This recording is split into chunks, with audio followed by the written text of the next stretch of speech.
Buenas noches a todos.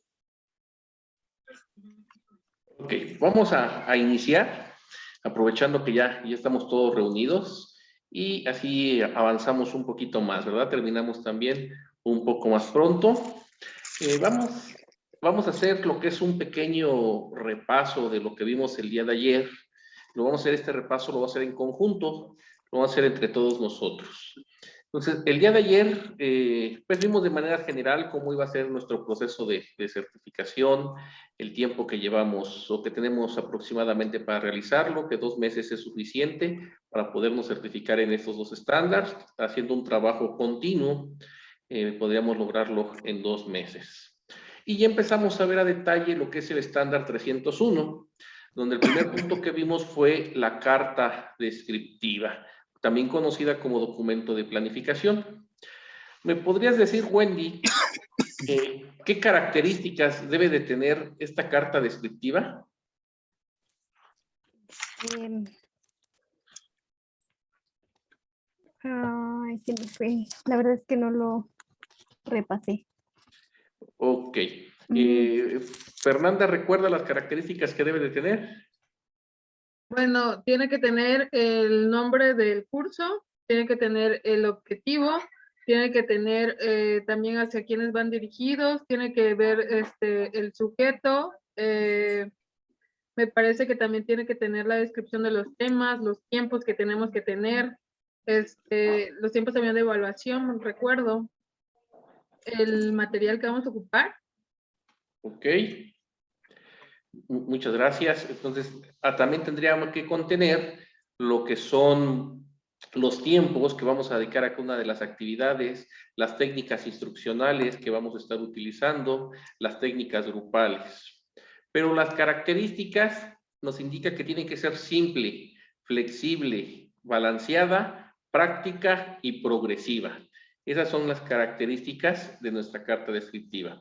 Y aparte todo el contenido, ¿verdad? Que ya Fernanda nos hizo favor de indicarnos que debe de tener esta carta descriptiva. También vimos la parte de los objetivos, que habían objetivos generales y objetivos específicos.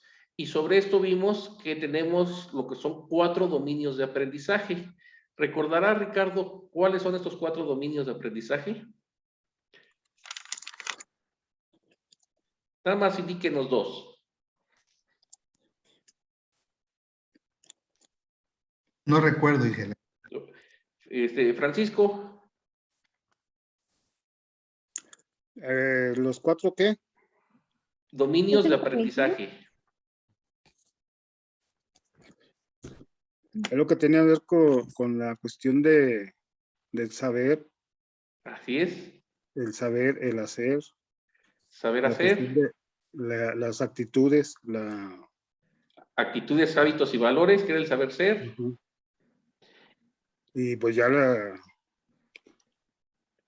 pues como el impacto, ¿no? El impacto del aprender, pues. La relación social. Social. El impacto social del aprendizaje. Vamos a hacer un pequeño repaso. Las áreas, las tenemos que, según de acuerdo a Benjamin Bloom, hay 3 áreas de dominio, que es la área cognitiva, que también le podríamos decirle el área del saber, la área psicomotora, que es la del saber hacer, y la área afectiva, que es la del saber ser, ¿ok? Entonces, pero la UNESCO, viendo la problemática a nivel mundial, incluyó un tercer dominio de aprendizaje que sale del área afectiva y que le llama relación social. Entonces vamos a tener 4 dominios de aprendizaje: el dominio cognitivo, el dominio psicomotor, el dominio afectivo y el dominio relación social, de acuerdo a la UNESCO. Ok. Y de ahí vamos a ocupar o abarcar, nuestro objetivo debe de cubrir estas 4 áreas de dominio. Recordemos que íbamos a sacar un objetivo general que cubriera estas 4 áreas de dominio. Después íbamos a tener lo que son nuestros objetivos particulares y de ellos íbamos a cubrir lo que son nuestros temas. De ahí van a salir nuestros temas de cada uno de estos objetivos particulares. Después vamos a tener lo que es las técnicas instruccionales, que son 3 técnicas instruccionales. Fernanda, ¿recuerdas 2 técnicas instruccionales? Me parece que es la demostrativa, la diálogo-discusión. Muy bien, esas serían 2 y nos faltaría la expositiva. Entonces, con eso tendríamos, como preguntamos 2, Fernanda contestó muy bien, ya nada más Pero son 3 en general, la expositiva, demostrativa y diálogo-discusión. Y técnicas grupales, existen diferentes tipos de técnicas, pero de acuerdo al momento de aplicación, las vamos a denominar en lo que es la técnica rompehielo, que se realiza al inicio, una técnica energizante, que son en los momentos de tedio, y por último tener lo que es la técnica de grupal de cierre. Y de ahí vimos lo que era el material didáctico, que es todo aquello que nos va a servir para reforzar nuestro conocimiento. Y ya vamos a entrar a cuáles son los conocimientos que debemos de tener nosotros como diseñadores de cursos. Y vimos que tendríamos que tener conocimiento en las teorías de aprendizaje, también en los principios de educación para adultos y en la descripción de técnicas instruccionales y por último en las técnicas grupales que vamos a ver a detalle el día de hoy. Y vamos a iniciar con lo que son las teorías de aprendizaje. Recordemos que cualquier duda, cualquier inquietud, pues en el momento la aclaramos, si nos es posible. Muy bien. Voy a empezar a compartir lo que es nuestra pantalla. Y aquí tenemos ya lo que es nuestras técnicas instruccionales y nos indica que no hay ninguna técnica instruccional que por sí sola cubra todas las formas de aprender. ¿Okay? Entonces tenemos diferentes teorías de aprendizaje y ninguna de ellas podríamos decir que es al 100% única o que ella va a cubrir al 100% las formas de aprender o que una técnica es buena y que las otras son malas. No es así. Vamos a ver las características de cada una de ellas y en su momento nos podríamos apoyar ya sea en una o en otra de estas técnicas. Voy a... Ok, vamos a empezar con la teoría cognitiva, la teoría de aprendizaje cognitiva.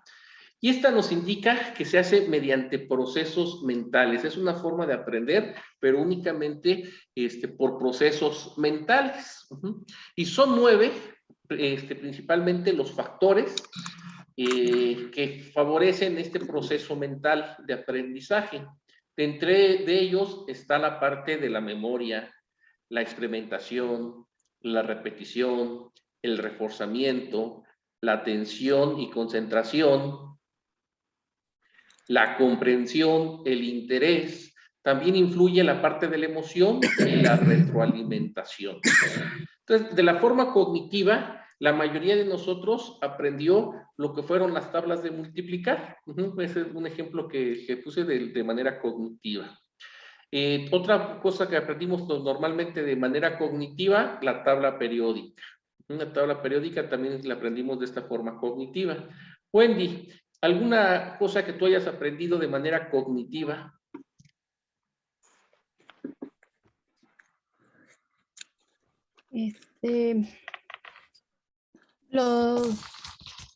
Las capitales. Las capitales de los países también normalmente las aprendemos de forma cognitiva. Francisco, ¿algo que tú hayas aprendido de manera cognitiva? Pues en la historia, muchas fechas, muchos personajes. Así es, los datos históricos también, ¿verdad? Normalmente los aprendemos de forma cognitiva. Oiga, el abecedario. El abecedario, también nos indican que aprendimos a leer y a escribir de manera cognitiva, normalmente. Okay, de hecho, los métodos tradicionales basan mucho en el aprendizaje memorístico. Así es, que se indica que la manera cognitiva es el método más antiguo, desde ahora sí la antigüedad, donde había un maestro que enseñaba al alumno, ¿no? El maestro el que tenía el conocimiento y él le indicaba al alumno y el alumno a base de memorizar, de repetir, de conceptualizar, era que encontraba o iba adquiriendo ese aprendizaje. Y así se iba transmitiendo el conocimiento de generación en generación, prácticamente. De hecho, en la primaria había pues no era una materia, pero era una parte de la enseñanza que le llamaban lectura de comprensión. Y en esta lectura de comprensión aplicábamos algunos de estos procesos mentales, ¿no? Donde utilizábamos la memoria, pero sobre todo la atención, la concentración, el interés, la comprensión precisamente de esta lectura. Y estamos aprendiendo de manera cognitiva. Entonces, después viene el otro proceso, que es el proceso conductismo. Entonces, aquí en el conductismo nos dice que está basado en estímulo-respuesta y el facilitador decide qué hacer en el grupo, ¿ok? Entonces, aquí nosotros como instructores es donde obtenemos mayor relevancia, donde dice el facilitador decide qué hacer en el grupo y el participante es solo un recipiente a llenar de conocimientos, que tiene que ser condicionado para responder correctamente a los estímulos. Se refiere al estudio del comportamiento de los seres vivos que es observable y manipulable. Entonces ya nos está indicando aquí que nosotros como instructores vamos a transmitir conocimiento, pero a través de estímulos, ¿verdad? Cuando va adquiriendo o va haciendo conductas positivas el participante, se va haciendo estímulos positivos y también cuando no es el comportamiento adecuado, se hace una corrección que se le llama estímulo negativo. Entonces, es lo que nos está indicando, ¿no? Por ejemplo, prender la computadora hasta lograr hacerlo sin equivocación. El participante está tratando de hacerlo. Cuando va haciendo los pasos de manera adecuada, nosotros les vamos dando estímulos positivos. Si hace un paso que no corresponde a la secuencia, hacemos un estímulo negativo hasta que logra el participante poder prender la computadora sin ninguna equivocación. Inge, yo conocí a un entrenador de soccer que él decía, era un brasileño, y él dice que con los chicos que él entrena, él manejaba a lo que le llamaba sándwich. Decía que una capa de regaño y una capa de felicitación, una capa de corrección y una palmadita en la espalda. Él le llamaba sándwich psicológico. Sándwich psicológico. Ya estaba aplicando precisamente esto, ¿no? Que el estímulo-respuesta. Sí, el estímulo-respuesta. Así es. Y aquí nos indica que el participante se considera un aprendiz, es decir, que es un receptor activo más que un observador pasivo. En básico, que la conducta alcanza se repita para que en el participante logra la adquisición de habilidades y la retención. Para motivar el reforzamiento, el participante recibe premios o castigos, ¿verdad? ¿Qué es lo que hacía el entrenador Si hacían bien las cosas, un premio, y al ver alguna desviación, los castigos.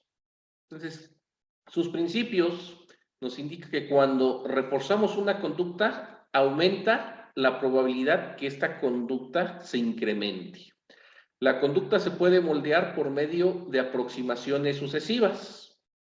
Por tanto, es posible enseñar a las personas nuevas respuestas por medio de otorgar un incentivo cada vez que el participante se acerque al objetivo deseado. Este punto es bien importante porque nos indica que el conocimiento se va adquiriendo de paso en paso y cada uno de esos pasos nosotros los tenemos que ir vigilando y estarlos reforzando, ¿verdad? Si se están dando esos pasos de manera en el sentido correcto, los vamos a estar estimulando de forma positiva y si se está desviando de donde queremos, vamos a hacer una respuesta o un estímulo negativo. ¿Qué es lo que sucede? Muchas veces queremos dar ese estímulo y lo hacemos hasta el final y entonces ahí ya no vamos a poder tomar acción o controlar y que se adquiere el conocimiento, ¿verdad? Y eso nos pasa hasta con nuestros propios hijos. Muchas veces ya hasta que vamos a la firma de boletas es que castigamos, ¿verdad? O premiamos. Y no estamos viendo el avance subsecuente. Entonces, si no lo revisamos aquí, como lo dice, en mediciones progresivas y aproximadas, el resultado final es menos controlable. Que si nosotros vamos, y a lo mejor semana con semana o parcial con parcial de los exámenes, viendo cómo van los resultados de nuestros hijos, el resultado final va a ser más controlable que si únicamente vamos a la firma de boletas y premiamos si salió bien o castigamos si salió mal. Lo mismo pasa con nuestros alumnos, ¿verdad? Cuando estamos en un curso de capacitación, si nosotros vamos dando seguimiento de manera parcial con forma continua, pues vamos a controlar mucho mejor el resultado final. Y es lo que tendríamos que estar realizando. También nos indica aquí que si no reforzamos la conducta, esta tenderá a desaparecer. Entonces, cuando alguien vaya por buen camino y está haciendo bien las cosas, tendríamos que dar estos estímulos positivos que nos indica. Entonces, ahí tenemos lo que es el conductismo. Después surgió ya lo que es el constructivismo. Y surge el constructivismo, dice que se postula la existencia y prevalencia de los procesos activos en la construcción del conocimiento. Hablaba de un sujeto cognitivo aportante, que claramente rebasa a través de su labor constructivista lo que ofrece su entorno. La adquisición de conocimientos aquí es por propia construcción. Vimos en el anterior donde la responsabilidad era del instructor, ¿verdad? Que fuéramos llenando prácticamente, que nos dice estas vasijas vacías, ¿verdad? Recipientes, la responsabilidad es del facilitador o del instructor. Pero en el constructivismo nos indica que la adquisición del conocimiento es por propia construcción, o sea que el propio participante tiene que crear su conocimiento. Y el sujeto se conoce, ordena y organiza el mundo desde su propia perspectiva. La conceptuación constructista del aprendizaje escolar se sustenta en la idea de que la finalidad de la educación que se imparte en las instituciones es promover el proceso de crecimiento personal del alumno en el marco de cultura del grupo al que pertenece. Muy bien, pero entonces aquí lo importante es que se construye cada quien su propio conocimiento y también lo hace a través de los conocimientos previos que esta persona ya tenía previamente. Entonces, de acuerdo a la conceptualización constructivista, se organizan en torno a través de 3 ideas fundamentales. El alumno es el responsable de su propio proceso de aprendizaje. Él es quien construye, o más bien reconstruye, los saberes del grupo. Y puede ser un sujeto activo cuando manipula, explora, descubre o inventa, incluso cuando lee, escucha la exposición de los otros. Inge, esta manera es para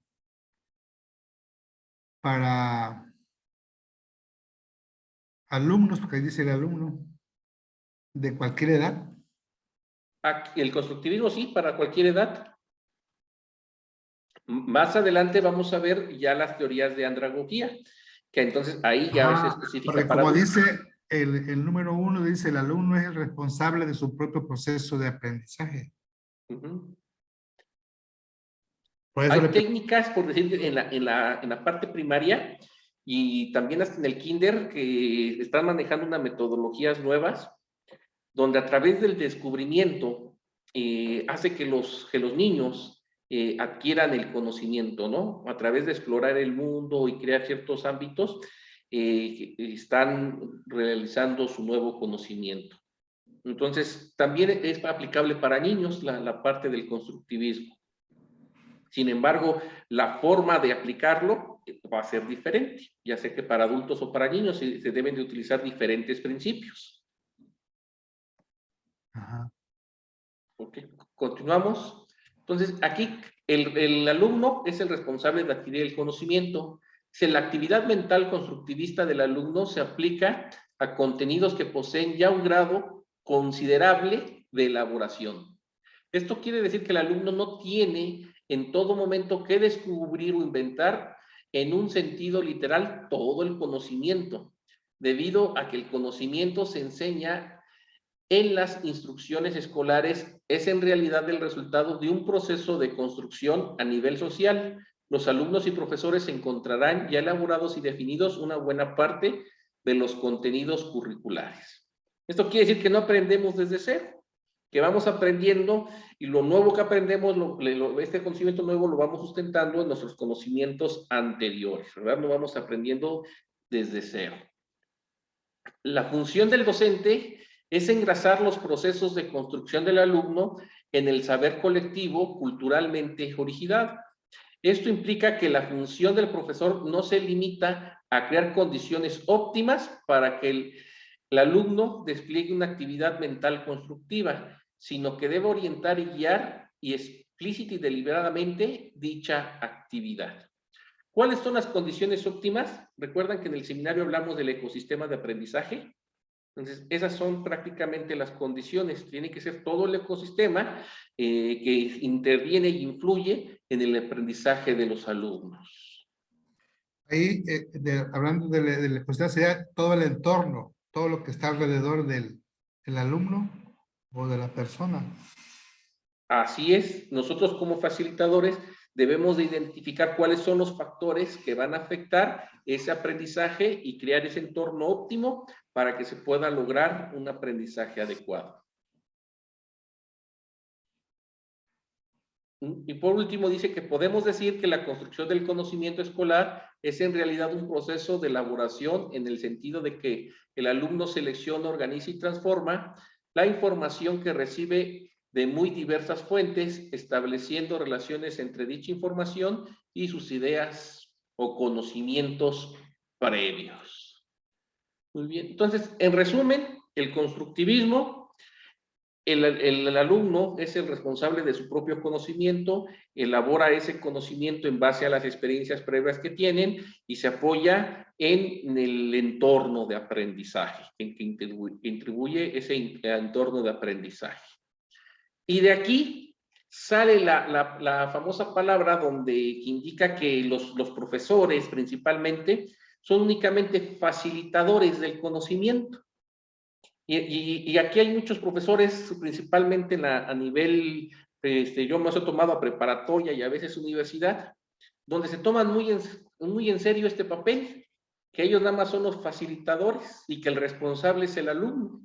Entonces nada más llegan, dan el temario y prácticamente se olvidan, ¿no? Pero aquí vemos que no es así, sino aparte de crear el temario, dice la función del docente es engrasar los procesos de constructivo del alumno culturalmente, pero también dice que esto implica que la función del profesor no se limita a crear condiciones óptimas para el alumno, sino que debe de desplegar una actividad mental constructiva, sino que debe orientar y guiar explícita y deliberadamente dicha actividad. Entonces realmente debemos de estar guiando hacia dónde va adquiriendo el conocimiento el participante. Pero bueno, después de esto llegó el humanismo. Y el humanismo cambia totalmente su forma de pensar. Y nos dice que considera el aprendizaje como una función de la totalidad de las personas. Y afirma que el proceso de aprendizaje genuino no puede ocurrir sin estos tres factores que son bien importantes: el intelecto del estudiante, las emociones del estudiante y la motivación para el aprendizaje. Entonces, ya aquí nos estamos enfocando en el estudiante, ¿verdad? ¿Qué es lo que tiene que tener el estudiante? Y vemos que hay factores que van a fomentar o no que se pueda aprender. Uno, el intelecto. Cada individuo tiene un intelecto diferente. Entonces, nosotros como instructores debemos de estar conscientes de esta parte. Otro, que debemos de cuidar las emociones. De hablar de un recipiente, que era lo que indicaba el conductivismo, ahora nos dice que no es un recipiente y que no va a reaccionar como máquina a los estímulos, sino que tenemos que tener cuidado en cuáles son las emociones que los estudiantes presenten y asegurarnos que sean las adecuadas para que puedan aprender. Y mantenerlos siempre motivados para el aprendizaje. Ya nos dice que tiene hay siguientes principios, ¿no? De acuerdo a Carl Rogers, y nos dice que los seres humanos tienen un deseo natural por aprender. La libertad para aprender significa estar abierto a las experiencias, desarrollar confianza y aceptarse. Convertirse en personas, convertirse en una persona empleada requiere libertad para aprender. El aprendiz se le motiva para que sea más expresivo, tenga confianza en sí mismo y para que vaya independizando. Este tipo de aprendizaje, al ser autodirigido, exige un reordenamiento de las prioridades educativas, asimismo una redefinición de los roles del profesor-alumno. El humanismo en la educación tiene las siguientes características. La educación se centra en el alumno. Ahora lo principal ya es el alumno. Dar a los estudiantes la oportunidad de explorar y entender en contacto con sus sentidos, autoconceptos y sus valores. La educación que involucra los sentidos, las emociones, la motivación, gustos y disgustos de los estudiantes. Bueno, entonces, prácticamente lo podemos resumir que el humanismo ahora enfoca que lo más importante es el alumno. Debemos de considerar que vamos a tener diferentes tipos de alumnos, que ellos van a tener una inteligencia diferente, van a aprender de maneras diferentes. Tenemos que mantenerlos motivados y cuidar, estar en un nivel de emoción también adecuada para poder adquirir el aprendizaje. Pues prácticamente esos son los 4 teorías de aprendizaje que hemos estado manejando. Muy bien. Vamos a hacer un pequeño ejercicio. A ver, Wendy, ¿me podrías explicar en 20 segundos lo que la teoría del cognitivismo?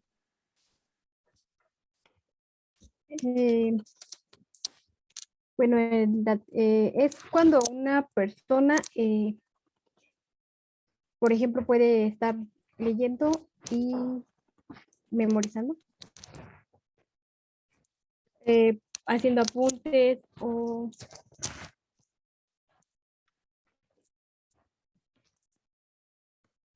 por ejemplo, cuando estamos escuchando una canción que está o algo que está de acuerdo al tema que estamos investigando o aprendiendo, y pues vamos repitiendo para memorizar.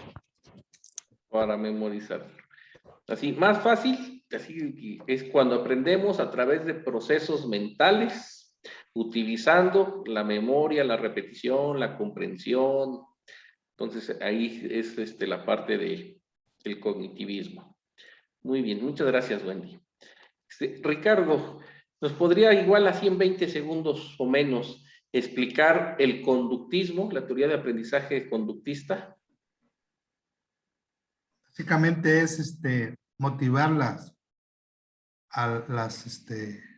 la buena conducta, una buena respuesta, y cuando no hay una respuesta adecuada, vamos a decir que un llamado de atención. ¿Sí? Sí, muy bien, es estímulo-respuesta. ¿Te portas bien? Te doy un estímulo bueno. ¿Te portas mal? Te doy un estímulo malo. Y ya es prácticamente esa parte. Fernanda, ¿nos podrías explicar igual en 20 segundos o menos lo que es el constructivismo? Bueno, recuerdo que decías cuando el alumno pues ya empieza a aprender con sus propios conocimientos, sus propios medios, es decir, la motivación que él tiene para aprender cierto tema, ¿no? Que ya vio, que ya se instruyó, es darle, como quien dice, la milla extra. La mirilla extra, ¿cómo? La última Sí, parte. o sea, la motivación que él tiene o no sé, por ejemplo, estoy aprendiendo el tema de hoy, no sé, educación para los adultos, y no sé, a lo mejor el maestro me dio cierta liga para que yo estudiara el temario y yo investigo en casa, me sigo instruyendo bajo el tema. Ok, pues vas adquiriendo conocimientos adicionales a los que ya vas plasmando. Ok, Francisco, y por último, ¿nos podrías hablar igual de 20 segundos o menos del humanismo? Bueno, es un modelo educativo donde se aprende respetando los intereses del estudiante, su cuestión emocional, sus valores, y también donde nos habla de que toda actividad, todo tiene como centro de trabajo al alumno y a esos intereses, a esos valores, a esas motivaciones por aprender. Muy bien, muchas gracias, Francisco. Exacto. Bueno, ya quedando claro estos 4 conceptos o modelos de aprendizaje, vamos a ver lo que son los principios para adultos. Entonces, la educación para adultos pues, es toda iniciativa concreta y organizada, ya sea público o privada, de proporcionar a un adulto las oportunidades de aprendizaje formal o informal que contribuyan a su evolución personal, profesional y vocacional. La educación para adultos se deriva o se determina con la palabra andragogía, que es derivado de 2 palabras griegas, que es enere, que es adulto, y agocus, que es conductor de la enseñanza. Entonces, conductor de la enseñanza para adultos, indicando con ello el término que se designa al estudio y aplicación de la educación para adultos. Entonces, es la andragogía. Entonces es muy similar a lo que es la pedagogía, únicamente cambia el sujeto, que la pedagogía es para niños y andragogía es para adultos, ¿verdad? Que es de anere. Muy bien. Y de estos principios nos indica, bueno, primero debemos estar conscientes de que los adultos ya no aprendemos igual que los niños, ¿verdad? Hay diferentes formas de aprendizaje. Un niño aprende de manera natural y no requiere tener ninguna necesidad de aprendizaje ni nada. Él lo escucha y prácticamente aprende las cosas. Sin embargo, uno como adulto ya necesita principalmente tener la necesidad del saber. Entonces, los adultos necesitan saber por qué deben aprender algo antes de aprender. ¿Sí? Cuando los adultos se disponen a aprender algo por su cuenta, emplean una energía considerable en sondear los costos de no aprenderlo. En consecuencia, uno de los nuevos aforismos en la educación para adultos es que la primera labor del instructor, o sea, de nosotros, del instructor del aprendizaje, es ayudar a los participantes a darse cuenta de la necesidad por aprender. Entonces, ya vemos, si el adulto no tiene la necesidad o no identifica que tiene la necesidad de aprender algo, no lo va a aprender. Okay. Es como si ustedes quisieran traer a un amigo aquí a que quisiera aprender sobre de alineación que estamos teniendo y a él no le interesa impartir cursos, muy difícil va a aprender. Si a nosotros que tenemos el interés, en ocasiones nos cuesta trabajo. Entonces, el que no tiene el interés, pues no lo va a aprender, ¿verdad? Entonces, nosotros como instructores, lo primero que tenemos que hacer es mostrarle al participante por qué debe de aprenderlo, ¿verdad? Crearle esa necesidad de aprendizaje. Por eso es bien importante que nuestro curso solvente una necesidad. ¿Okay? Inge, cuando llega, vamos a suponer en un ayuntamiento que llega un camión recolector de basura, que sea de tecnología reciente, se motivaría ahí a los conductores a aprender a operarlo, porque es una tecnología que ellos desconocen. ¿Esa sería una motivación para ellos? Más que motivación, ellos identifican la necesidad de aprender porque seguramente van a tener que operar ese nuevo camión. Ajá. Entonces, ahí está la necesidad. Más adelantito vamos a ver la motivación, que podría ser a lo mejor no al operador del camión, sino a los chalanes. O sea, al chalán ese normalmente no opera. Ajá. Entonces, si le vamos a dar el curso al chalán, posiblemente no aprenda, porque dice, pues, ¿yo para qué quiero aprender si yo nunca voy a manejar el camión? Pero Yo para únicamente ascender, voy a cargar la basura. pero para ascender en un momento dado. Y si le hacemos ver esa motivación, entonces ahí ya sería otro principio que sería el motivacional que vamos a ver más adelantito. ¿Sabes qué? Si el operador faltó, por lo que tú quieras, alguien tiene que cubrirlo, ¿no? Entonces tú Así plan es. uno que no opera regularmente, pero que es una oportunidad de que asciendas. Entonces sería una opción ahí. Ahí ya es cuando vamos a ver el otro principio, que es la parte de la motivación. Ok, Inge. El principal ahorita es la necesidad del saber. Todos tendríamos que identificar por qué requiero adquirir ese conocimiento. Entonces, nos indica que los sistemas de evaluación de personal, de rotación de rotación de puestos de trabajo, la exposición a puestos modelos y la evaluación diagnóstica de desempeño son ejemplos de estas herramientas. Entonces, de aquí nos podemos apoyar para mostrarles cuál es la necesidad de aprendizaje.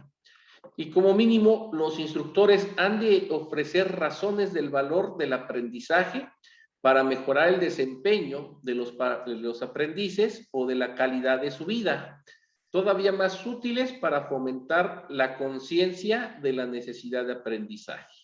Entonces, otro factor importante que podemos emplear es indicar este aprendizaje, cómo va a incrementar la calidad de vida de nuestros participantes. ¿Okay?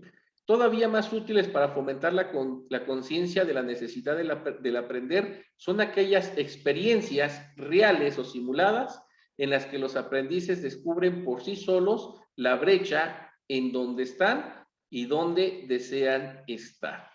Esta brecha podría ser el ejemplo que nos dio el biólogo Ricardo. Entonces, tú ahorita estás acá atrás cargando basura, pero este curso te podría llevar a donde deseas estar, ¿no? Conduciendo el camión.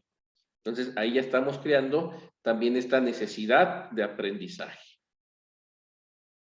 Después está este otro concepto, que es un poco, pues no enredado, pero luego me cuesta un poco trabajo explicarlo, a ver si lo puedo hacer de manera adecuada, que es el autoconcepto de los adultos.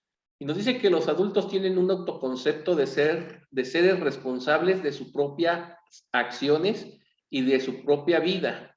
Una vez obtenido, sienten una necesidad psicológica profunda de ser considerados y tratados como capaces de dirigirse.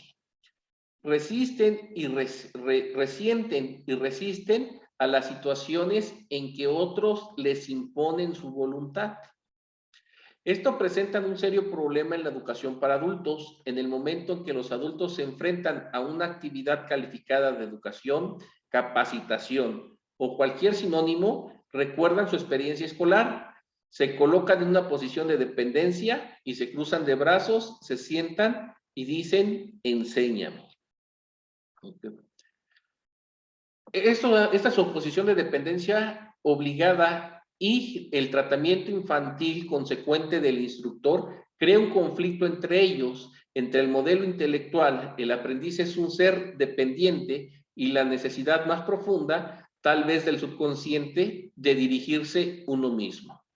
El modelo habitual de resolver los conflictos psicológicos es huir de la situación, lo que probablemente explica en parte el gran índice de deserción en la educación voluntaria para adultos. Una vez que los educadores de adultos se dan cuenta del problema, se esfuerzan por crear experiencias de aprendizaje en la que ayudan a los capacitados a transitar de aprendices dependientes a aprendices autodirigidos. Muy bien, todo esto se resume prácticamente en que nosotros como adultos ya no estamos tan abiertos, ¿verdad?, a recibir indicaciones, instrucciones, a estar abiertos a que va a llegar alguien que nos va a enseñar. Muchas veces nosotros ya creemos que tenemos la experiencia, el conocimiento y nos cerramos a nuevos aprendizajes. Pero sobre todo, aparte de que naturalmente ya por ser adultos no tenemos no es apertura al aprendizaje, porque la apertura al aprendizaje sí la tenemos. Lo que no tenemos es la apertura para que alguien nos enseñe. Entonces, cuando somos niños, entra un profesor, un maestro, y de manera inmediata ya es un elemento de autoridad. Ya por la diferencia de edades, ya es una autoridad. Sin embargo, cuando somos adultos, no es lo mismo, ¿verdad? Llega una persona y a veces es hasta más joven que uno y nos viene a enseñar. Entonces, ahí viene como nuestro concepto de adulto, que viene así como una parte de ego, que nos dice, ching, ¿cómo este cuate que es más chamaco que yo me va a venir a enseñar? O si somos iguales, ¿cómo me va a venir a enseñar? Y viene esa parte de restricción. Pero sobre todo, y lo que hace que rompa toda esta parte es esta indicación que nos dice aquí, el tratamiento infantil. Muchas veces nosotros como instructores no tenemos una formación como la que estamos teniendo en este momento. ¿Y qué es lo que hacemos? Pues nos basamos en nuestras experiencias previas, ¿verdad? Como dice el mismo constructivismo. Nosotros aprendemos de experiencias previas. ¿Y cuáles son esas experiencias previas? Pues los maestros que nosotros tuvimos. Y esos maestros, si bien nos va, fueron formados, pero en principios de pedagogía, que es para tratar a niños. Y entonces es muy natural que si llega un maestro a una sala y están todo el mundo hablando, pues el maestro les diga, a ver, silencio, cállense todos, vamos a iniciar la clase. Y en una aula con niños no pasa nada, pero en una aula con adultos, ahí sí pasa, ¿verdad? Porque indicamos luego, ah, caray, este canijo, ¿qué se siente para venirnos y callarnos? Entonces, nosotros como instructores debemos de estar muy conscientes de que estamos trabajando con adultos y nos deberemos de dirigir con ellos de la misma forma, ¿verdad? Teniendo mucho cuidado de no romper este autoconcepto de adulto. Entonces, tendremos que tener en cuenta en cada momento que estamos trabajando con ya personas que están formadas y nosotros únicamente vamos a transmitir el conocimiento, pero sin romper este autoconcepto. No sé si me expliqué de manera clara. ¿Más o menos? Fernanda, ¿me entendiste o me expliqué? ¿Sí? ¿Alguna duda? No, de hecho, más o menos es como cuando adultos llegamos a un punto de una zona de confort y no queremos, como dice bien, estar a esa apertura de nuevos conocimientos porque me siento cómodo, ¿no? Es más o menos algo así. Más que el adquirir conocimientos, es la forma en que se comporta el participante, o sea, con su autoconcepto de adulto, y cómo nos comportamos nosotros como instructores. Si observamos en muchas ocasiones que vamos a impartir capacitación, nos vamos a topar con gente que literalmente está cruzada de brazos y así como que, pues, a ver, te enséñame, como dice la diapositiva, ¿no? Sobre todo cuando les es obligado, ¿no? Cuando la empresa los obliga a tomar la capacitación, entonces ellos se sienten, cuando son obligados, en automático su concepto de adultos se quebró. De hecho, Ya están ellos a la defensiva. por ejemplo, hoy tuvimos un caso así, llegaron a hacer unas pláticas y los trabajadores fueron no tan abiertos como el día lunes en la capacitación que estaban dando unas enfermeras y definitivamente dijeron, es que a mí me pagan por estar en el área, no por estar sentado. Entonces, a esa resistencia, ¿no? Esa es la resistencia y sobre todo ahí influye también mucho la primera parte, ¿no? Ellos no saben por qué necesitan saber esa situación. Entonces, si no le creamos esa necesidad, van a llegar con esa resistencia y aún cuando los obligan, le rompen el autoconcepto de adulto, porque uno como adulto cree que si quieres lo haces y si no quieres no lo haces. Y cuando te obligan a hacerlo, ya te rompieron ese autoconcepto de adulto y entonces generas ya resistencia. Es como si a algunos de ustedes les obligáramos a estar aquí.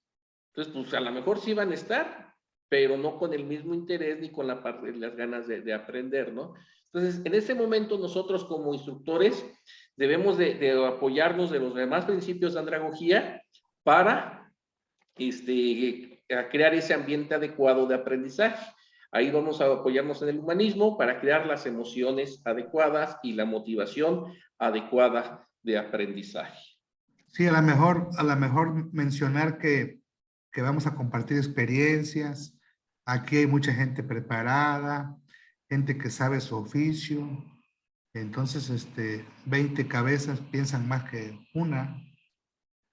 Algo así para que ellos abran su mente. Aquí la recomendación que se realiza, y vamos a ver un poquito más adelante, es hacer ver ese conocimiento que se le va a transmitir, en qué les va a ayudar, para qué les va a servir, cómo va a incrementar su calidad de vida ese conocimiento. Por eso, Fernanda, de las pláticas que llegaron hoy, al ver esa actitud negativa, pues tendríamos que crearle la necesidad del saber, el interés por aprender. Entonces, decir, mira, lo que vamos a ver va a ser esto y te va a servir para esto, te va a ayudar en tu calidad de vida en esto, el aprendizaje va a ser esto, y ahí ya como dice el biólogo Ricardo, ahí ahora sí podemos adquirir experiencias, podemos adquirir de acuerdo a su experiencia, cómo lo han aplicado, cómo lo han vivido, y se va conjugando todo ese factor. ¿Qué es lo que vamos a ver? El papel de las experiencias de los adultos, que es lo que nos indicaba el biólogo, ¿no? Entonces, el papel de la experiencia de los adultos es bien importante. Y mientras más grandes somos, más experiencias tenemos. Si únicamente, por decir, Wendy tiene un área de dominio, ¿verdad? Y el biólogo Ricardo tiene otra área de dominio.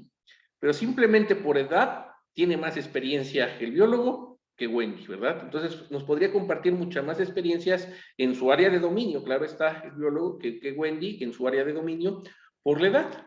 Y muchas veces podríamos creer que esto es algo provechoso, pero si no nos sabemos controlar nosotros como instructores, también nos puede afectar, ¿verdad? Y también no quiere decir que porque las personas ya hayan tenido muchas experiencias, quiere decir que ese conocimiento que ellos actualmente dan como real o cierto por la experiencia que tiene, sea verdadero, o sea, de acuerdo a lo que nosotros queremos enseñar. ¿Qué es lo que hemos visto o vimos un poquito la sesión anterior? Y también es una habilidad que nosotros tenemos que tener como instructores, el desaprender, el ayudar al participante a desaprender sin romper ese autoconcepto de adulto. Imaginen que dijera, por decir algo, el biólogo Ricardo, lo que pasa es que esto es así, así, así, porque yo lo viví. Y yo dijera, no, biólogo, eso no es verdad. Ahí yo ya estaría rompiendo el autoconcepto. Y a lo mejor ya no continuaríamos con la misma participación que hemos estado teniendo. Entonces nosotros tendríamos que tener cuidado cómo atendemos esas aclaraciones, ¿verdad? O hacemos esas correcciones. Pero sí, mientras más experiencia tenga el personal, pues más enriquecido puede ser nuestro curso, pero tenemos que tener el cuidado de controlar sobre todo los tiempos, porque si no, se nos van de la mano. Entonces también aquí nos dice, por el hecho de tener más experiencia, también tienen algunos efectos negativos. Conforme acumulamos experiencias y prejuicios que cierran nuestra mente a ideas nuevas, percepciones frescas y otra forma de pensar. Así los educadores de adultos tratan de descubrir los medios de ayudar a los adultos a examinar sus hábitos y prejuicios y de abrir su mente a nuevos enfoques. La educación de la sensibilidad, el valor de la clarificación y las escalas del dogmatismo son algunas de las técnicas con que se ataca este problema. Bien, entonces hay que apoyarnos de la experiencia, pero también sabemos que tener experiencia podemos tener esos conceptos diferentes a los que nosotros tenemos que enseñar y hay que manejarlos de manera adecuada. Después viene otro principio que es la disposición de aprender. Entonces, si un adulto no está dispuesto a aprender, no va a aprender. ¿Okay? Si llega alguien con esa determinación de que saben que yo voy a estar aquí presente, pero háganle lo que hagan, yo no voy a aprender. Entonces, por más que nos esforcemos como instructores, no va a aprender. ¿En qué nos tenemos que esforzar? En cambiar ese comportamiento o esa forma de pensar. Entonces, los adultos están dispuestos a aprender lo que necesitan saber. Entonces, ¿cómo voy a cambiar esa forma de pensar? Pues hacerle ver que necesita saber eso y que son capaces de hacerlo. Supongamos que retomamos el ejemplo del camión de basura. Si yo le digo al conductor, ¿sabes qué? Al que acarrea la basura nada más, vas a entrar al curso de manejo de este nuevo camión, porque va a haber un programa en el que tú vas a poder operar el camión y todo esto. Pero si esta persona no ha podido aprender ni a manejar un carro, ¿no? Un automóvil, y ya ha llevado varios intentos y escuela y cosas así, él no se va a sentir capaz. Dice, si no puedo con un carro, menos voy a poder con un camión, ¿no? Entonces, va a tomar el curso y tampoco va a aprender nada. ¿Por qué? Porque no va a tener esta parte, no le vamos no va a tener la disposición de aprendizaje. Muy bien. Entonces, ¿cómo vamos a adquirir esa disposición? Pues mostrándoles la necesidad del saber y que son capaces de hacerlo, con el propósito de enfrentar las situaciones de la vida real. Un rico recurso de la disposición para aprender son las tareas existentes que llevan de una etapa de desarrollo a la siguiente. La impartición crítica de este supuesto es la importancia de situar las experiencias de aprendizaje de modo que coincidan con dichas tareas. Aquí hay un ejemplo, pero vamos a utilizar este que me gusta un poquito más. Nos indica, los obreros no calificados no están listos para un curso de supervisor hasta que dominen el trabajo y hayan decidido que están preparados para asumir más responsabilidad. Sin embargo, no es necesario sentarse a esperar a que la disposición aparezca naturalmente. Hay maneras de inducirla mediante la exposición de modelos de un desempeño superior, el ejercicio de estimulación y otras técnicas, que fueron los ejemplos que nos dio hace ratito el biólogo Ricardo, ¿verdad? Donde le decía, bueno, si faltara el chofer, tú pudieras entrar a cubrirlo. Entonces, caray, ya lo estás motivando. Si se jubila algún chofer o se despide, pues tú serías una opción viable porque ya tienes el curso. Caray, entonces ya lo estamos motivando para que realmente aprenda, ¿no? Entonces, de esta manera vamos a estar creando la disposición de aprendizaje. Inge, y si también se le menciona que va a ganar más como operador que como obrero, es una motivación también fuerte económica.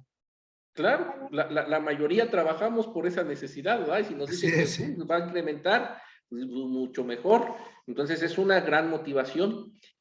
Entonces esa parte, lo único que sí nos tenemos que asegurar es mostrarle que sí es capaz de lograrlo y que puede ser real, ¿sí? Porque en ocasiones, y sobre todo pues la cultura que tenemos nos ha llevado la triste experiencia donde decir, no, pues aquí han pasado 50 años y nunca un chalán ha sido chofer, ¿no? Entonces ya si no lo hacemos que se visualice como algo real, no va a servir.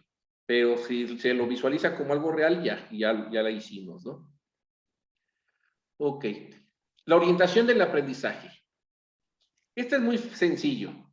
Cuando somos niños, adolescentes, jóvenes, nuestra vida gira al entorno al estudio. Hasta nuestros padres nos decían, tu única obligación es estudiar, ¿no? Y estudia y estudia. Y toda nuestra vida gira en el estudio. Pero cuando somos adultos, pues normalmente ya no gira en el estudio, ¿verdad? Nuestra vida ya gira alrededor de un trabajo, de una familia, ¿okay? De una profesión.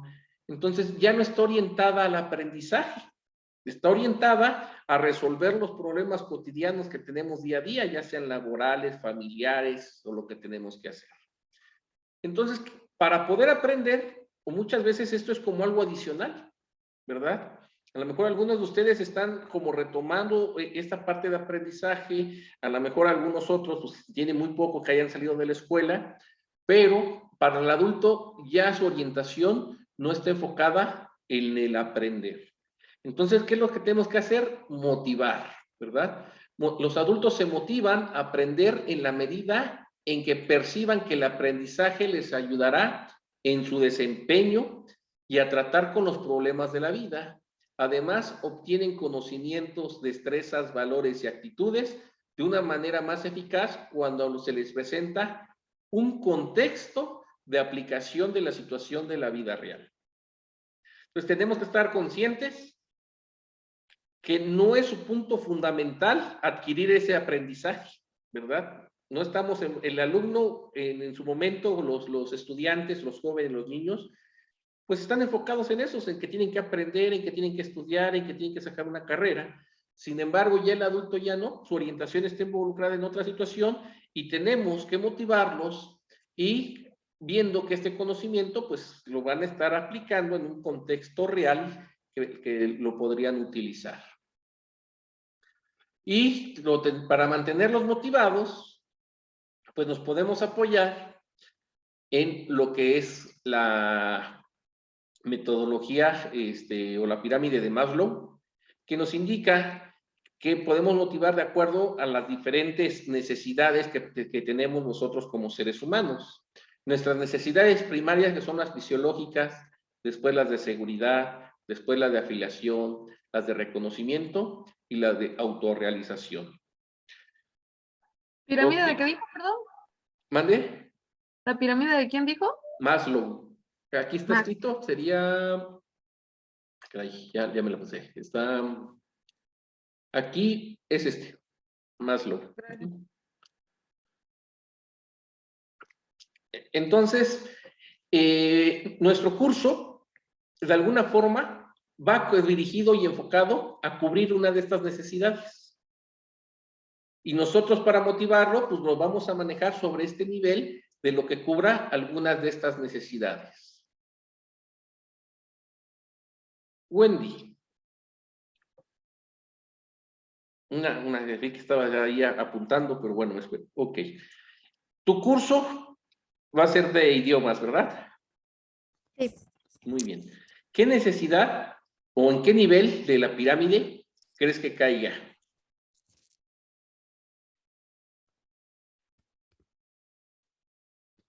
Podría ser en la de afiliación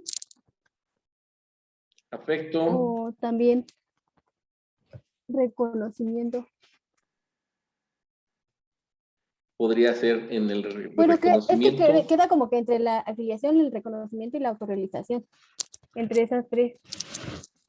Porque, por ejemplo, puede, en el afecto, puede, con el idioma, expandirse en amistades, en generar, en poder comunicarse con más personas en el mundo. En el de reconocimiento podría ser que pueda tener pueda subir de nivel en su área de trabajo, por ejemplo, que en la empresa en la empresa en la que se desarrolla, puede decir, yo puedo apoyar para poder hacer reuniones y afiliaciones con otras empresas extranjeras. Si es en la parte laboral, caería en la parte de seguridad. Porque es la parte de empleo que a lo mejor nos ayuda a mejorar o a mantener nuestro empleo, incrementar nuestro empleo, caería aquí. Sí, lo estamos aprendiendo en inglés en este caso por esta situación. Sin embargo, si yo lo quiero para viajar, relacionarme y toda esta parte, sí podría caer en la parte de afiliación o reconocimiento. Ya la autorrealización ya va un poquito más allá, pero podría caer en estas situaciones. Entonces vamos a suponer que tú tienes a tu grupo y lo estás enfocando a una parte de autorreconocimiento. Y entonces tú, para motivarlos, pues los vas a decir así: imagínense, vamos a salir, vamos a convivir con personas de otros países, vamos a platicar, no vamos a tener ningún problema. Pero esta persona no tiene ni trabajo. No tiene, está enferma de salud. Entonces, ¿tú crees que lo que tú le estás dando aquí para motivarlo a este nivel? No, pues no. Sí. ¿Verdad? Entonces, tenemos que asegurarnos que nuestros participantes, si nosotros los vamos a motivar con alguno de estos niveles, si los vamos a motivar con este nivel, los otros deben de estar cubiertos. Porque si no, en vez de ser motivación, me va a aplicar de manera inversa. ¿Verdad? Porque decir, vamos a salir a viajar y que la fregada y todo, y el otro, puta, pues yo no sé ni qué voy a comer mañana, porque van a comer mis hijos y pensarlo, y en vez de darle para arriba, le vamos a dar para abajo en la motivación. Entonces, tenemos que tener bien visualizado y también que conocer que nuestros participantes cumplan en qué nivel se encuentran, ¿no? Entonces, para eso también nos sirven las técnicas. Para saber qué ofrecerles. ¿Cómo los voy a motivar? ¿Verdad? ¿Bajo qué motivarlos? También si yo agarro y les digo, ¿sabes qué? El inglés para que tú tengas un trabajo fijo y te desempeñes en esta parte y todo, y estas personas ya no tienen este problema, igual no te va a servir, ¿no? Si tú te lo estás dejando, por decir, a personal que ya está pensionado, a personal que ya tienen solventada su vida económica y esto, y tú les estás diciendo, no, pues para que puedas subir en tu puesto laboral, para que te hagas más estable en tu organización, pues todo eso que tú quieres meter como motivación, él ya está aquí y tú lo quieres motivar con esto, tampoco va a funcionar. ¿Ah? Entonces tendríamos que identificar en qué peldaño se encuentran prácticamente nuestros participantes para generar una motivación de ahí. Y también nuestro curso, ¿verdad? Entonces yo voy a poner, mi curso se encuentra aquí, ¿y cómo voy a asegurar? Pues voy a poner en mi perfil del participante ciertas características que me ayuden a cubrir esas necesidades. Muy bien. Fernanda, en tu curso, ¿en cuál peldaño crees que se ubique, que cubra esas necesidades? Sin duda, seguridad. Es seguridad realmente porque lo que le quiero, ejemplo, parte es seleccionar obviamente el equipo de protección personal, pero pues también lleva la parte de seguridad física, es parte del empleo y obviamente viene el cuidado de la salud también y influye mucho también en la vida familiar, porque obviamente queremos que llegue sanos para poder llegar el sustento a su casa, ¿no? Muy bien, entonces estaría cayendo totalmente aquí. Entonces vamos a estar motivando con este tipo de cuestiones, ¿verdad? Porque estamos dando por hecho que las necesidades fisiológicas pues ya se cumplen, ¿no? Prácticamente. Muy bien. Entonces, así cada uno de nosotros tendríamos que vigilar para ver cómo vamos a estar motivando en nuestros cursos. Y aquí nos indica, bueno, indicaciones generales que deben de seguir tanto en la educación de adolescentes como adultos en el aspecto motivacional.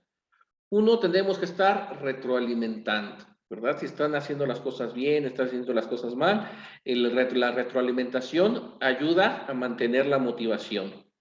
Proporcionar un aprendizaje activo.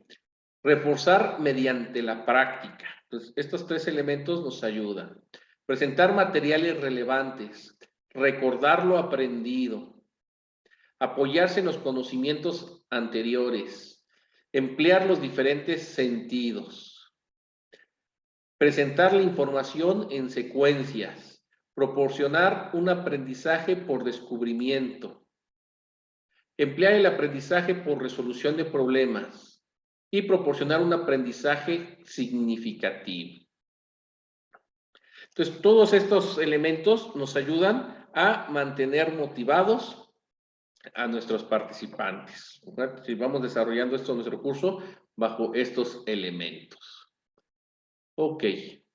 Entonces, de esa manera, nosotros estaremos diseñando nuestro curso. De manera resumida, lo primero que tenemos que hacer es nuestra carta descriptiva. Esta carta descriptiva vamos a desarrollar, bueno, ya el perfil de nuestros participantes, vamos a desarrollar nuestro objetivo general, vamos a desarrollar nuestros objetivos particulares. De estos objetivos particulares vamos a sacar el temario, vamos a organizar este temario de lo simple a lo complejo, vamos a colocar, ahora sí, de nuestro temario, vamos a hacer lo que nos marca la relación del encuadre, donde nos vamos a presentar, vamos a hacer nuestra evaluación diagnóstica, vamos a desarrollar nuestros temas y vamos a utilizar para el desarrollo de nuestras técnicas las técnicas instruccionales, lo que fuimos la técnica expositiva, demostrativa, diálogo, discusión, y vamos a aplicar lo que es el cierre. Ahí nos va a llevar de la mano lo que es nuestra carta descriptiva. Y ahora vamos a ver lo que son los instrumentos para la evaluación de cursos de formación de capital humano de manera presencial grupal. Entonces, tenemos que los instrumentos de evaluación deben estar elaborados. Indicar el nombre del curso, contener espacio para registrar el nombre del instructor, el nombre del participante, registrar la fecha de aplicación, detallar las instrucciones de aplicación, contiene los reactivos para la evaluación incluye las claves de respuesta, o sea que vamos a hacer nuestras evaluaciones, recordemos que vamos a hacer una diagnóstica, una formativa y una final, y estas tenemos que tener lo que es la clave de respuestas. Deben de corresponder con las estrategias de evaluación mencionadas en la carta descriptiva y deben estar en formato digital, impresas y sin errores ortográficos. Estos instrumentos de evaluación deben estar elaboradas, deben establecer las condiciones de aplicación, establecer los tiempos para la evaluación, contienen las indicaciones para el participante y las indicaciones para el evaluador. Los reactivos del instrumento de evaluación elaborados deben de corresponder a los objetivos. Los reactivos prácticamente son las preguntas. Entonces, ¿qué voy a preguntar? Lo referente a mis objetivos. ¿Okay? Entonces, aquí ya es claro. Deben de ser congruentes con el tipo de instrumento. Vimos que está la lista de verificación, lo que es el cuestionario y la guía de observación. Este es un punto bien importante, verificar una sola evidencia y o característica. ¿Qué quiere decir? En ocasiones hacemos dos preguntas en una, ¿no? Entonces podríamos indicar, todos los participantes ingresaron antes de las 7:50 el día de hoy y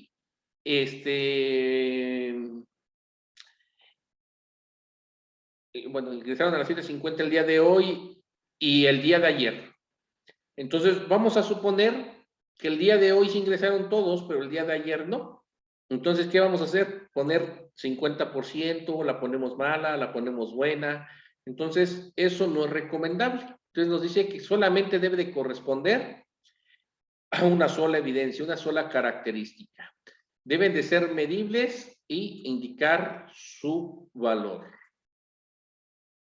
Los instrumentos de evaluación, o sea, las claves de respuesta para los evaluadores debe estar elaborada, debe de contener las respuestas definidas como correctas, indicar la ponderación de cada reactivo y señalar el puntaje total esperado.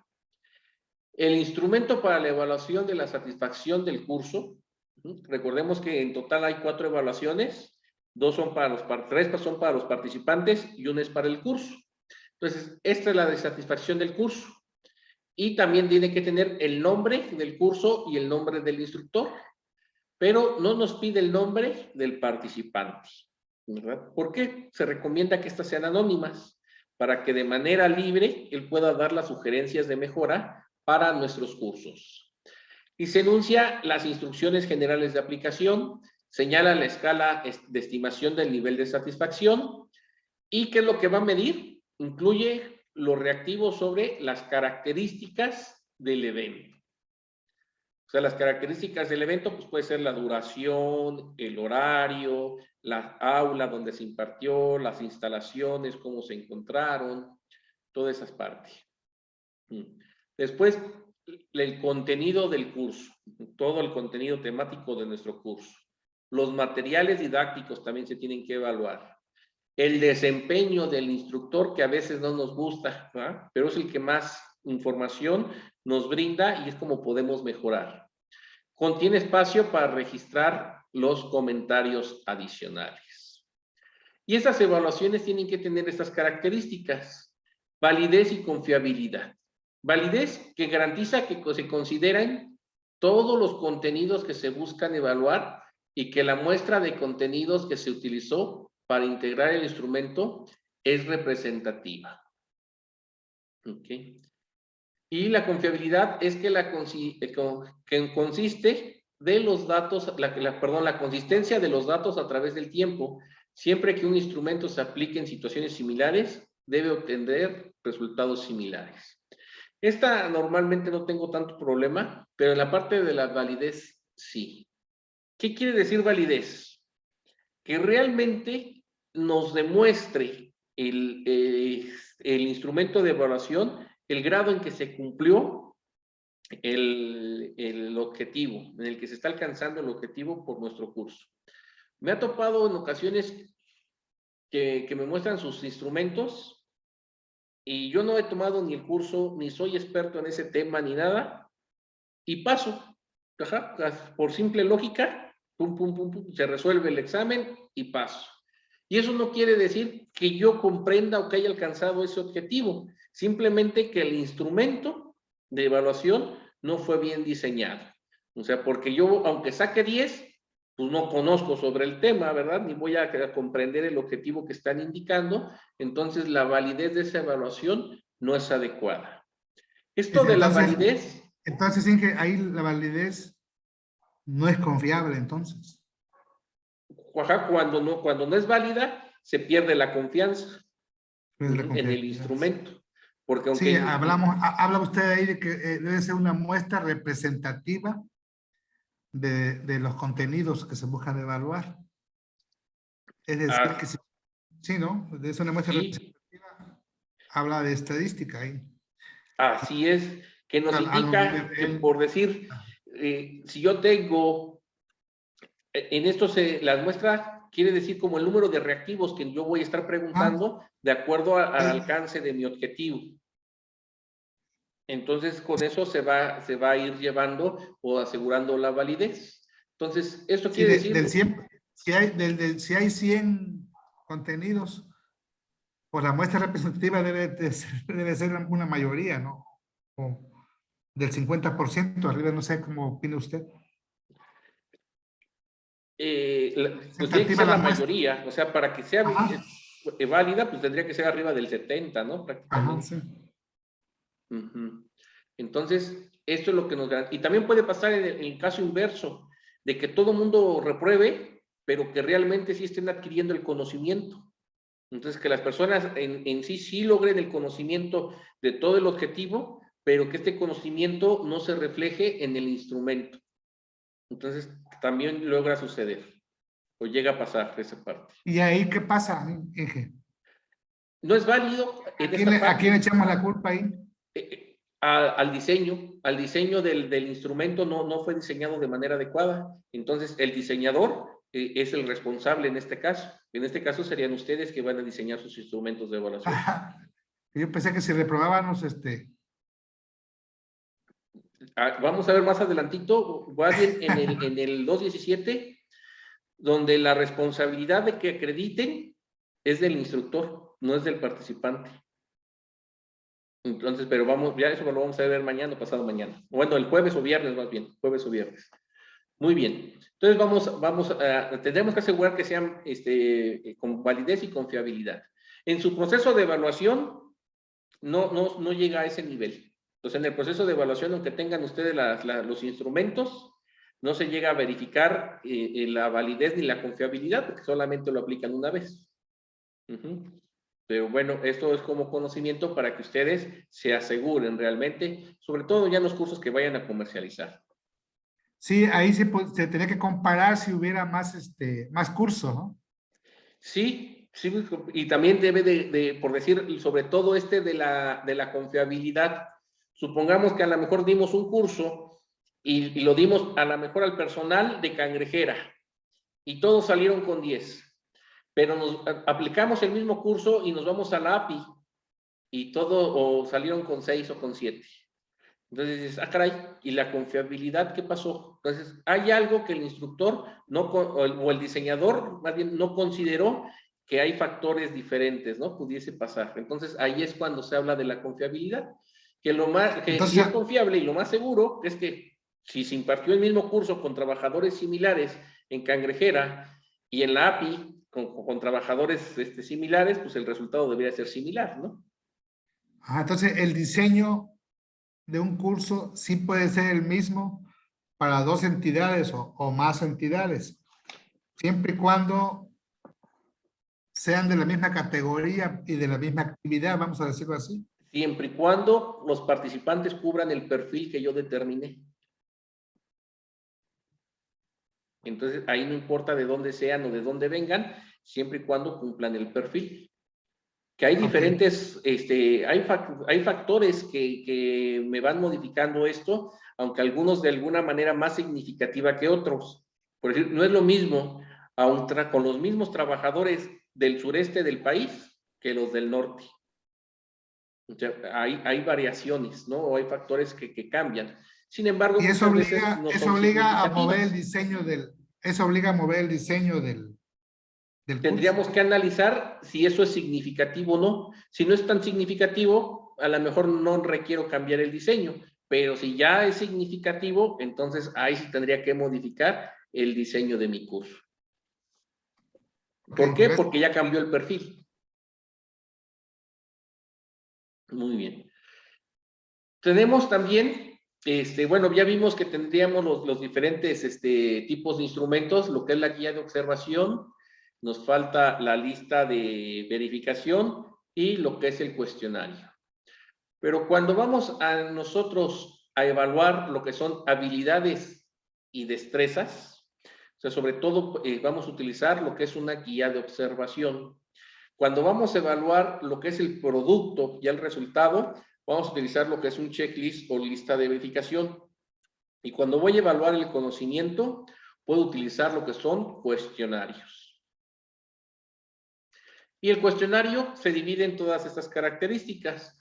Lo que es un cuestionario estructurado y no estructurado, que puede dividirse en opción múltiple o opción única, complementación, preguntas de respuesta breve, preguntas de respuesta extensa, relación de columnas, afirmación, falso, verdadero, sí, no, por qué, lo que es un ensayo, o ordenación de procesos, entre otros. O sea, todos estos los vamos a englobar en cuestionarios. ¿Y qué principios tenemos para elaborar estos reactivos? Los reactivos de la respuesta estructurada presentan soluciones esperadas únicas y establecidas de antemano. Sirve para identificar fácilmente si el candidato cumple o no con dicha respuesta. Y el no estructurada, los reactivos de respuesta no estructurada, la solución esperada puede ser viable y no estar previamente estipulada. La valoración de la respuesta implican un análisis de expertos. Entonces, aquí, esta respuesta cualquiera puede determinar si está correcta o no, cuando es una respuesta estructurada. Simplemente, ¿qué requiere? Pues la respuesta correcta, ¿no? ¿Cuál es la respuesta correcta? Pero cuando no, o sea, cuando no es estructurada, aquí ya no la puede hacer cualquier persona. Y esta persona debe de manejar cierto nivel de conocimientos porque va a analizar si la respuesta es adecuada o no. Entonces, esa es la diferencia para nosotros como instructores. Pues la estructurada rapidito la calificamos y la otra la necesitamos analizar para verificar si es adecuada o no. También debemos utilizar un lenguaje comprensible para los participantes. Comprensible no quiere decir que no vamos a utilizar lo que son modismos o lo que son un lenguaje técnico. Sí lo podemos hacer siempre y cuando esté dentro del alcance o conforme al perfil de nuestros participantes. Redactar de manera clara y sencilla, evitando la utilización de negaciones. También es bien importante esta forma de redactar nuestros reactivos, ¿no? Muchas veces preguntamos negando. Entonces podríamos preguntar, ¿verdad que tu nombre no es Wendy? Wendy. Y entonces ya queda así como que, caray, ¿qué me está preguntando este canijo, no? O sea, me está preguntando si me llamo Wendy o que no me llamo Wendy, o ya no queda claro. Entonces, si pregunto, ¿tu nombre es Wendy? Entonces ya puedo contestar sí o no, ¿verdad? Entonces, pero cuando pongo una negación, se complica la situación. Entonces, el estándar nos dice, no coloquemos negaciones. Cada reactivo debe referirse solo a una característica evaluar. Este error, hay veces que se incumple hasta en los exámenes de admisión a las universidades.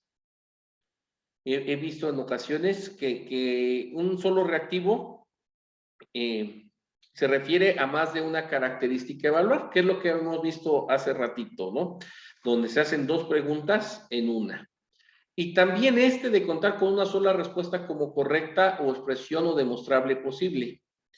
También en exámenes de universidad de preparatoria se ha topado donde hay más de una respuesta correcta, sobre todo en nuestros instrumentos de opción múltiple. Vamos a hacer un ejemplo. Hay ocasiones que se preguntan por decir, ¿qué día es hoy? Que es el reactivo, ¿no? Dentro de las respuestas, inciso A, martes. Inciso B, 25 de enero. Inciso C, jueves. Inciso D, inciso A e inciso B. Entonces, yo supongo que ellos esperan que uno ponga inciso D, ¿no? Porque nos va a decir que efectivamente hoy es martes y que también hoy es 25 de enero. Pero si yo coloco inciso A, pues estoy correcto porque realmente hoy es martes. Y si coloco inciso B, también estoy correcto porque es 25 de enero. Sin embargo, yo supongo que ellos quieren que pongamos inciso D, que incluya las dos respuestas correctas. Pero eso no lo permite y no es válido de acuerdo a este estándar 301. Nos dice, solamente una respuesta puede ser la correcta. Las demás no. Ok, entonces tendríamos que tener cuidado cómo redactamos nuestros instrumentos de evaluación. ¿Alguna duda sobre los instrumentos de evaluación hasta ahorita? ¿No? Francisco, ¿nos escuchas, Francisco? Sí, sí, aquí estamos. Ok, una consulta, Francisco. ¿Cuántas evaluaciones vamos a hacer durante nuestro curso? 3, la 3. diagnóstica, Ajá. la del proceso y la sumativa o final. Muy bien, muchas gracias. Fernanda, ¿qué evaluación agregaríamos? Nos haría falta por ahí. La de satisfacción. La de satisfacción del curso, ¿verdad? Que esa no es para los alumnos, pero también es una evaluación que debe de ir dentro de nuestro curso. Wendy, ¿en qué momento vamos a aplicar la evaluación de satisfacción? Finalizar el curso. La de satisfacción del curso, ¿en qué momento? Al finalizar. Al finalizar el curso. Muy bien, muchas gracias, Wendy. Okay. Ricardo, ¿cuáles son los tipos de instrumentos de evaluación que existen? Pues tenemos cuestionarios, Ajá.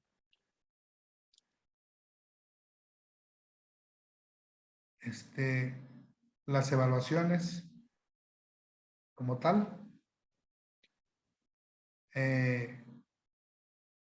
checklist, El checklist. Y cuando estamos observando, guías de observación, ¿no? guías observativas. Ok, entonces sería cuestionarios, guías de observación y checklist. El miércoles, el jueves, me parece, o el viernes, vamos a ver que hay otro que es rúbrica, pero ya lo vamos a ver más adelante, que se lo marca el 217. Pero bueno, ahorita vamos a tener guía de observación, cuestionarios y checklist. Muy bien.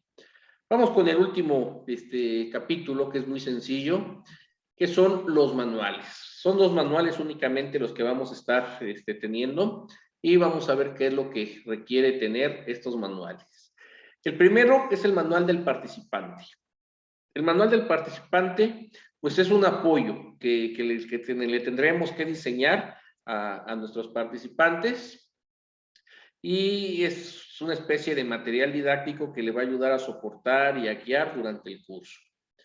Y incluye, nos debe de incluir el nombre del curso, mencionar el nombre de la persona que diseñó el curso, contiene el índice de nuestro curso, contiene la presentación del manual, contiene la introducción, señala el objetivo general del curso, señala los objetivos particulares, desglosa los temas, indica las fuentes de información documentadas y se presenta en formato digital sin errores ortográficos.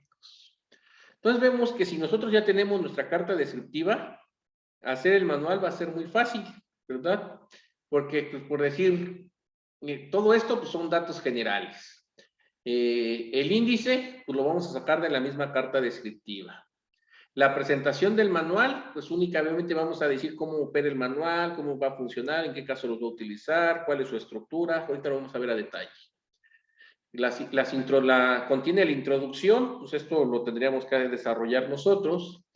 Los objetivos ya vienen en nuestra carta descriptiva, los objetivos particulares también, y ya únicamente vamos a desglosar aquí en el manual el temario, que ya lo sacamos de nuestra carta descriptiva. Por eso les indico que esa carta descriptiva es bien importante, porque ya teniendo la carta descriptiva estamos arriba del 75% de avance de nuestro curso. Ok, nos dice que tenemos que tener la presentación del manual del participante elaborada.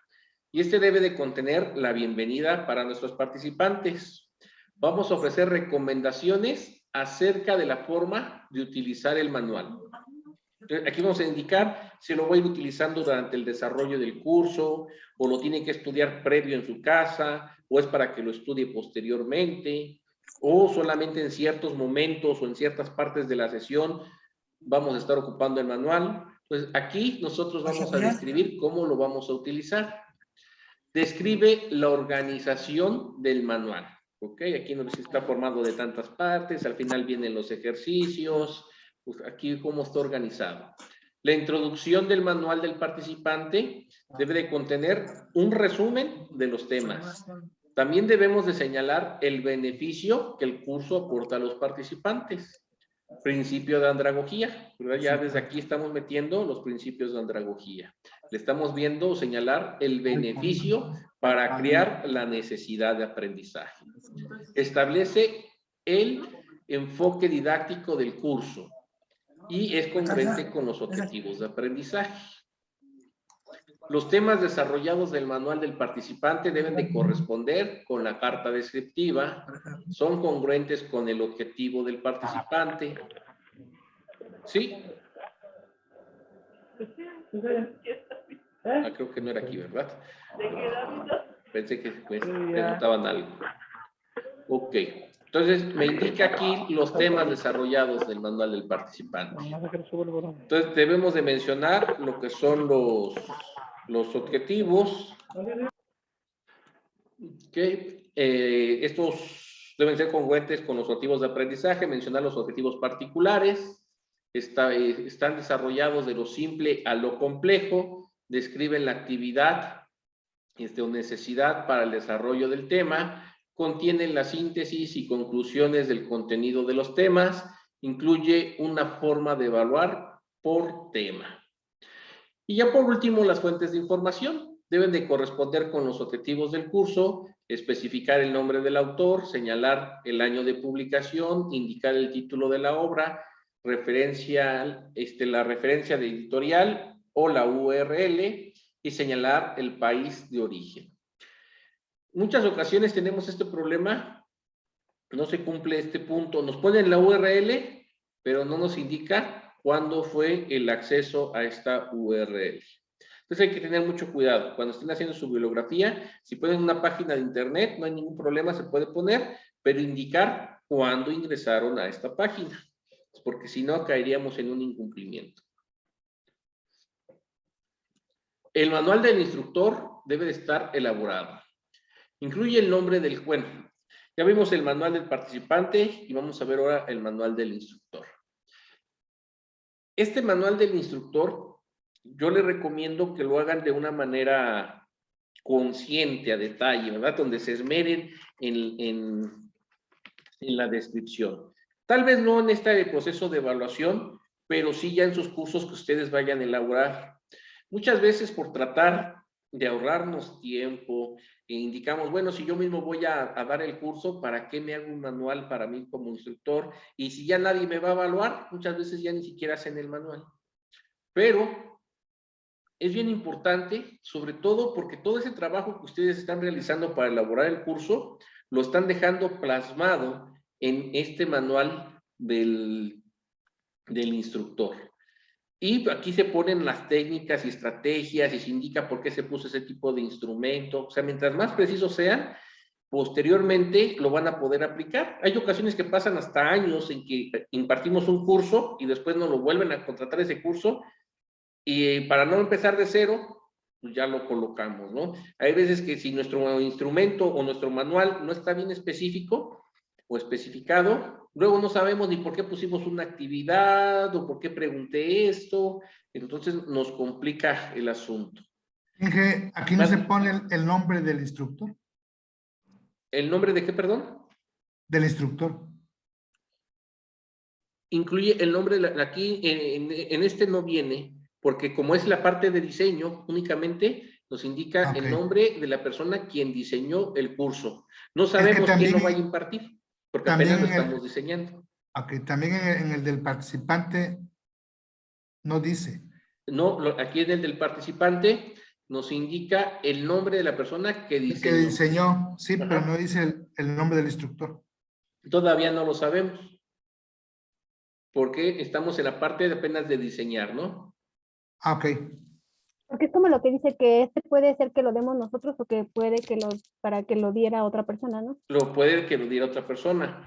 Pueden presentarse diferentes escenarios. Fernanda, adelante. Lo podemos vender.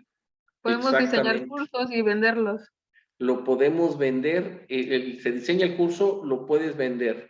Puedes también crear tú una escuela o una casa de capacitación y puedes tener diferentes instructores que te impartan el mismo curso, y si tú ya lo tienes diseñado, pues ya sabes la calidad del curso con el que lo va a impartir el instructor.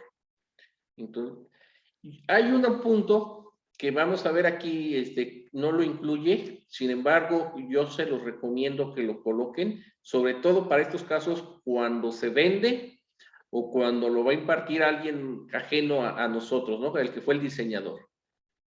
Que coloquen el perfil del instructor, no el nombre, el perfil del instructor.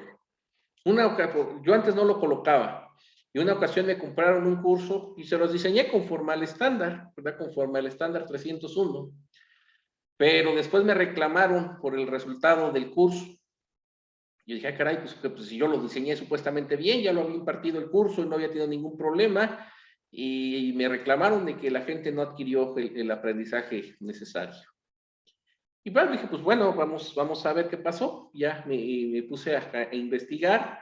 Y pues resulta que la persona que impartió el curso pues no tenía ninguna competencia sobre el tema, ¿no? O sea, tenía nociones muy mínimas, pero se lo dieron a esta persona porque tenía un curso de formación de instructores.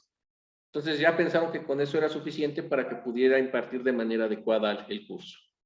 Entonces yo sí les recomiendo que también incluyan en su diseño el perfil que debe de tener el instructor para poder impartir ese curso.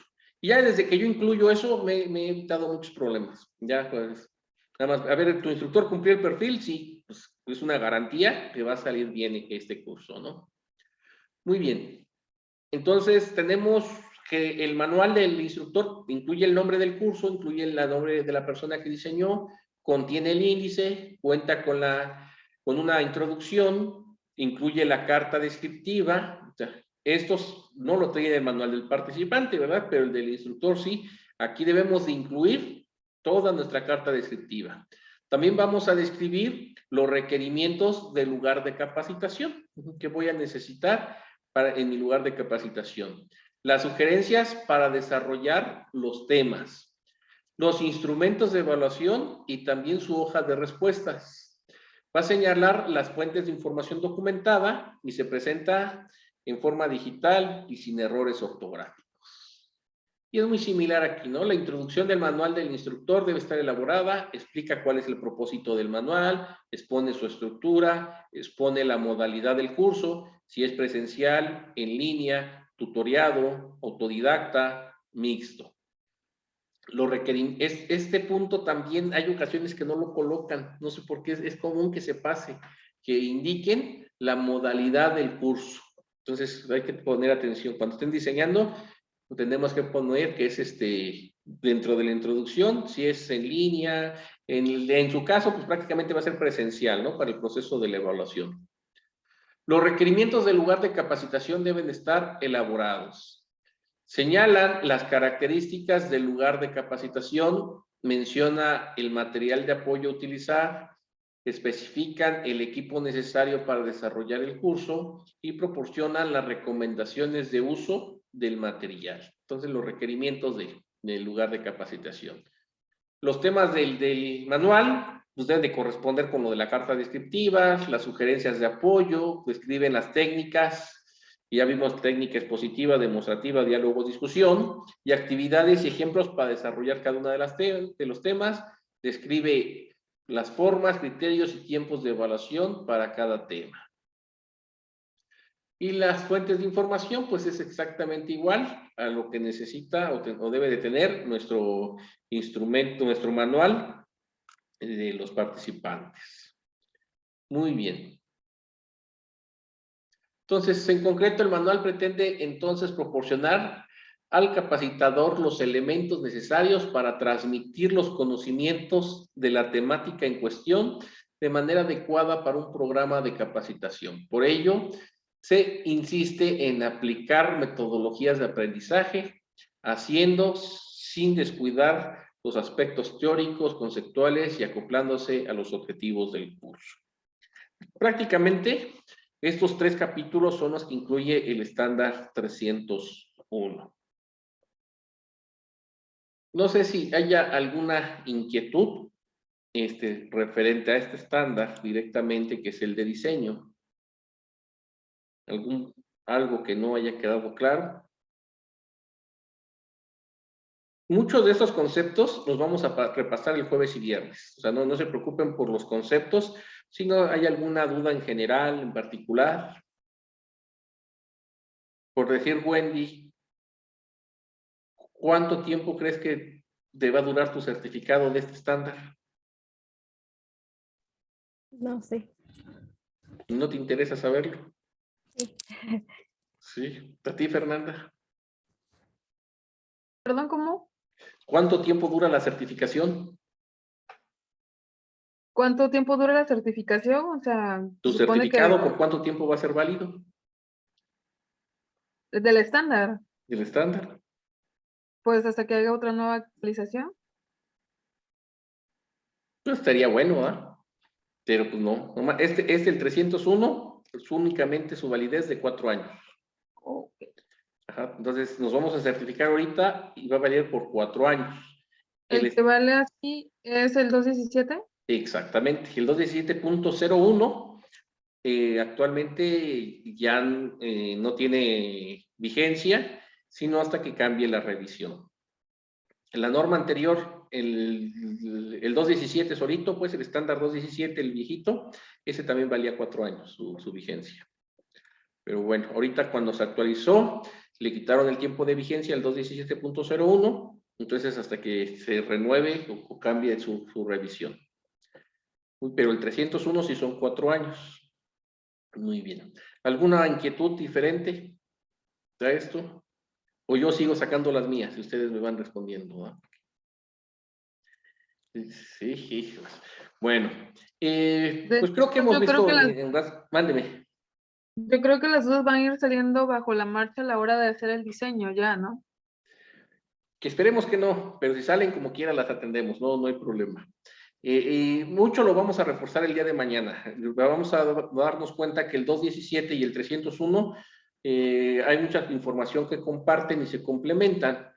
Entonces vamos a estar reforzando el jueves y viernes que nos vamos a estar reuniendo. Recordemos que sí, para mañana es nuestro formato, la planificación, el formato de Excel donde nos van a colocar las fechas, ese es para el día de mañana. Para el día viernes es el objetivo. Sí, Wendy. ¿Hasta qué hora tenemos para poder enviar nuestro archivo? ¿Qué les parece si hasta la hora que fuera la sesión, que me imagino que se desocupan un poquito y a lo mejor tienen tiempo ya de terminarlo? Entonces empezamos a las 8, ¿qué les parece? Pues a las 9, que sea el tiempo límite, para que ustedes, en dado caso que no hayan podido avanzar por la carga laboral, pues le dediquen el tiempo que le íbamos a dedicar a la sesión a elaborarlo, ¿no? Yo creo que en 1 hora es tiempo suficiente para poderlo concluir. Entonces que a las 9 ya me lo puedan mandar, me lo pueden mandar por WhatsApp, me lo pueden mandar por correo, yo como quiero lo adjunto a su expediente. Y recordemos ir avanzando con el objetivo. El objetivo debe de incluir los 4 verbos, ¿verdad? La parte cognitiva, psicomotora, afectiva y relación social. para que ya lo vayan pensando y armando su objetivo, que ese lo tendríamos como fecha, compromiso que entregar el día viernes. Muy bien. Francisco, todo claro, no hay ninguna inquietud, Francisco. Todo bien, vamos bien. Ok, muchas gracias. Entonces, si no hay mayores inquietudes, pues agradezco el tiempo. Les deseo que tengan una excelente noche y mañana un gran día. Y nos vemos el día jueves a la misma hora, ¿no? Unos minutitos antes de las 8. Cualquier cosa, pues estamos en contacto ahí vía WhatsApp. Bueno, Gracias, hasta el jueves. muchas gracias, que descansen. Buenas noches, descansen. Igualmente, buenas noches.